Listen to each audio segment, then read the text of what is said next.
ఈరోజు ఒక దురదృష్టమైన సంఘటన జరిగింది. సేల్స్ ప్రమోషన్ ఎంప్లాయీస్ అయినటువంటి అఖిలేష్, ఇతను అలంబిక్ ఫార్మర్ ఎలీనా డివిజన్లో పనిచేస్తున్నాడు.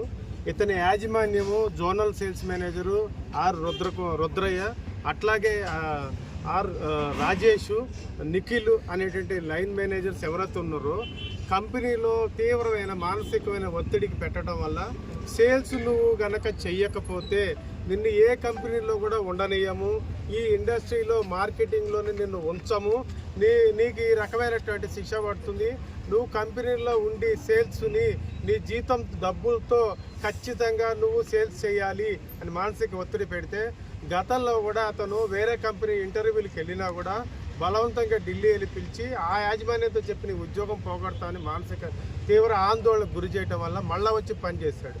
ఈ రకంగా ఇతను బయటకు వెళ్ళిపోయి రిజైన్ చేసి నేను ఉండను ఈ కంపెనీలో అని చెప్పినా కూడా గత రాత్రి అంటే 4వ తారీఖు ఇది సంఘటన జరిగింది. అతను ఉరిపెట్టుకుని చనిపోవడం జరిగింది మానసిక తీవ్ర ఆవేదనతో.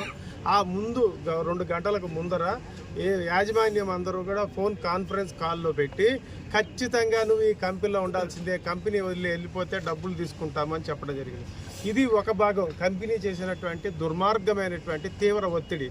తర్వాత ఈ సంఘటనని పోలీసు వారికి ఫిర్యాదు చేస్తే ఇక్కడ ఉన్నటువంటి ఎస్ఐ గారు, సిఐ గారు చాలా నిర్లక్ష్య ధోరణితో నేను న్యాయవాది అయినా కూడా సార్ ఇది కాగ్నిజిబుల్, ఈ ఏదైతే ఉన్నదో ఇది సెక్షన్, వాళ్ళని ఇమీడియట్గా అరెస్ట్ చేసే సెక్షన్ అంటే మీరు అందరూ ఉన్నారు కాబట్టి తర్వాత వస్తారు అనే మాట మాట్లాడుతున్నారు వాళ్ళు. మీరు అందరూ వెళ్ళిపోండి, ఆ శవాన్ని పట్టుకుని ఇక్కడ ఏం చేయకండి, మీరు ఇట్లా మాకు ఒత్తిడి వస్తుంది అని మాట్లాడుతారు. ఒక మనిషి చనిపోతే ఆ మనిషి యొక్క కంపెనీ యొక్క కనీస బాధ్యత మేము ఉన్నాము అనే భరోసా ఇవ్వడానికి పోలీసు వారు తీసుకోవాల్సిన చట్టపరమైన చర్యలు తీసుకోండి అని చెప్తే ఎస్ఐ గారు తీసుకెళ్ళి సిఐ గారిని కలిపారు. సిఐ గారితో కూడా మా ప్రతినిధులు టీఎంఎస్ఆర్ ప్రతినిధులు, న్యాయవాదిగా లీగల్ అడ్వైజర్గా నేను కూడా వెళ్ళి మాట్లాడితే ఆయన ఏమంటారంటే వాళ్ళు ఇప్పుడు రారు తర్వాత వస్తారు అనే మాట మాట్లాడారు. ఇది మా అందరికీ మానసిక ఆవేదన కలుగజేస్తుంది. ఒక మనిషి చనిపోయాడు, ఒక మనిషిని చంపబడ్డారు అని చెప్పారు. కల్పబుల్ హోమోసైడ్ అని అంటే ఒక మనిషిని దుర్మార్గంగా చంపబడింది సార్.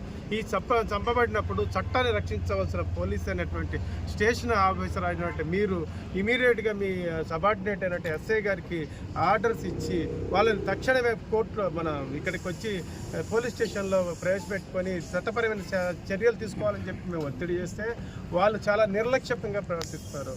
కాబట్టి ఈ రకంగా చేయటం అనేది వాళ్ళు ఒక కంపెనీ దుర్మార్గం చేస్తే పోలీసు వాళ్ళు ఈ కల్ప్రిట్స్ని ఎవరైతే కుట్రదారులను కాపాడటంలో కూడా ఆలస్యం చేయటం వల్ల కాపాడటం జరుగుతుంది. కాబట్టి